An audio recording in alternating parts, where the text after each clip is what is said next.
Laban lang mga biktima ng lindol sa Mindanao. Ayan ninyo. Magandang balita po para sa mga tinamaan ng lindol sa Mindanao. Sana magkakatotoo yung parang naghahamon na naman ang ating mga senador.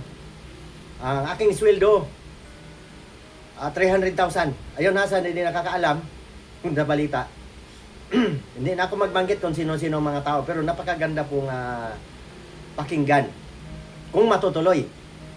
Kung 300,000 bawat isa, tika.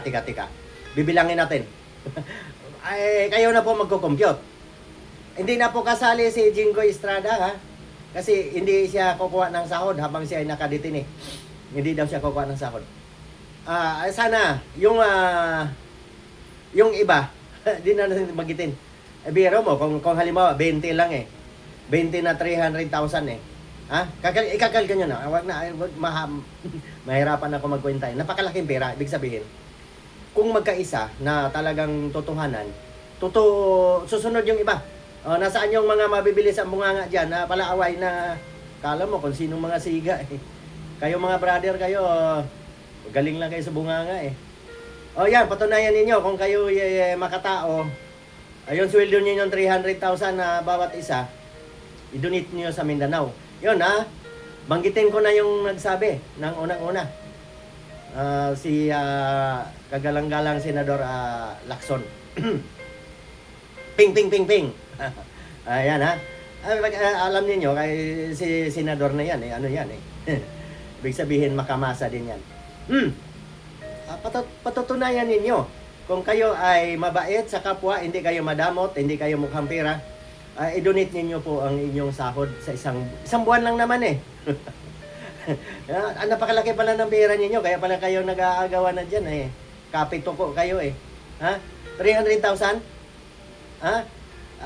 ako po inola-hulaan ko lang nung nakaraan. Sabi ko, daan-daan libo ang sweldo ng mga yan. 300,000 daw, sabi. Tama-tama, maganda po yung balita, mga kaibigan, mga biktima ng lindol, kung susunod. Alam ko, madaming madamot dyan ayan, inaamon ko na kayo, kung talagang yung isang buwan ninyong sahod, i-donate nyo sa Mindanao, at yan kahit minsan man lang magkaisa kayo. Kasi alam niyo mga guys, at tayong mga civilian, ang panalangin na lang natin, ano kaya magagawa natin ito? Mukhang tuluyan na pong maghati. Tuluyan na pong maghati ang senador. Kasi kung susundin ang saligang batas, itong una-una. Pero kung may basbas, ayaw ko na magbanggit masyado alam niyo na kung sino may basbas. Ito daw ang susundin. Tapos gusto nila ngayon, ano ba yun? Bago daw mag-special session, magkasundo muna. Mangyayari ba yun? Wawalisin mo itong dati na kung susundin ang mga batas, ito naman ang tama daw.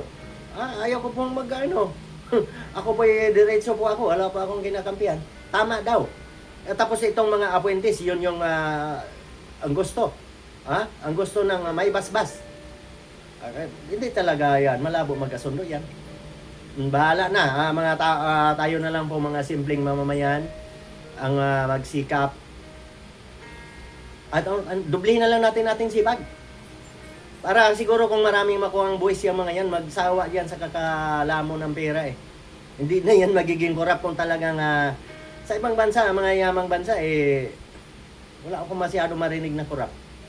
Kasi kumbaga, sawa na sa pera. Dito siguro, iwan ko lang Pindi rin sa ugali Kita mo kung ang style kasi, pag mayroon ka ng alagyan natin, sabihin natin isang maliit ang pera. Gusto pa dagdagan ng dagdagan yan. Ganun ang ugali Kaya tuloy, nabansagan na tuloy tayong mukhang pera Sige mga kaibigan, seryoso po tayo. Nakikiramay po ako diyan sa Mindanao. Alam niyo, yun pala naalala ko nung ako binatilyo pa lang. 1976 pala yun, yung ang dami daw patay nun. Naalala ko yan ha, dyan sa Pagadian City na binabati ko dyan, mga kamag-anak ko dyan. Alam niyo yung Pagadian City, ano yan, matarik na syudad yan eh. Pag ganun yan, palusong, papunta nun sa dagat.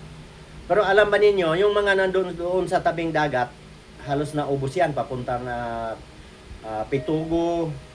Ang daming patay dyan, nung nakaraang 1976. Yun pala daw yung Cotabato Trains na yun, yun daw ang karugtong daw yan ng lindol dyan sa Sarangani Province.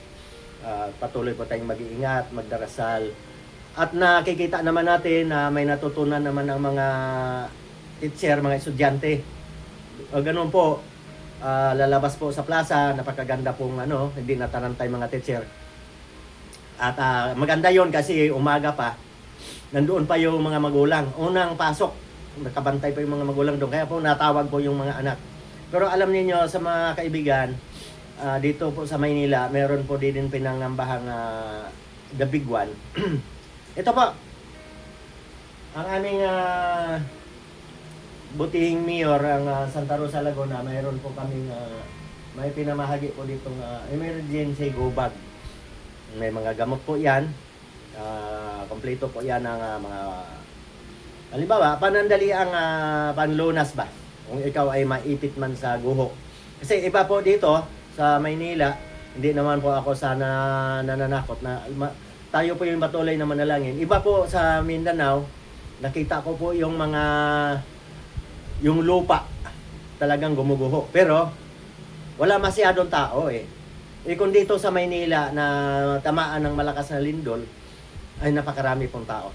Kaya po, kumbaga doon, wala masyadong casualty kasi halos bakante eh. Pag dito sa Maynila, siksikan ang mga building, siksikan ang tao, marami pong masasawi. Kaya po, maging alerto ang lahat, magdasal, at wag muna natin intindihin yung mga nag-uumpugang bato ngayon, tayong mga sibilyan. Diretso lang po tayo sa paghanap buhay. Yun na nga, gaya ng sabi ko, dubli na lang natin pagsisikap para sa maraming makuha ang buwis. Kasi alam niyo tayo naman bumubuhay sa bansa eh. Yung mga tax natin, pinag-aagawan nila. Ay, yun. Antayin nyo natin. Antayin po ninyo dyan, taga Mindanao na tinamamaan na masyado ng malakas na lindol. Sana, kung matutuloy yung 23 lang bibilangin ko kasi yung isa hindi na kukuha ng sahod. O si paring Jinggoy. Alam mo kasi yung mga yan, panahon pa ng tatay ng mga yan. Ano nga ano ba yung sabi ni Erap noon? Piso lang ang gusto niyang isahod sa kanya. Vice President yata siya noon. Kaya lang po, alam nyo naman, ganun talaga. Pagka ikaw ay gusto mong magpakumbaba, tumulong sa kapwa, gusto kung marami kang masagasaan nga naman. Dahil sa iyong mahigpit na pagdidisiplina, kung minsan gagawaan ka ng butas na para matapon ka sa ibang bansa. Uy, napunta tayo sa ibang bansa. Okay mga kaibigan, hindi seryoso pong ating usapan. May nahon po tayo. Mga onopermado. Ano ba tawag niyan? May mga tungkulin. Kayo may mga tungkulin. Mga sinumpaan tungkulin, gamitin niyo sa tama. Hindi yung papanig kayo sa kabila. Diretso. Ang dami na naman kayong imbestigahan dyan na wala sa lugar. Ayan po, mga kaibigan. Tayo na lang po. Tayo na lang mga simpleng mamamayan, magdasal. Kaya ako'y laging may hawak na Biblia.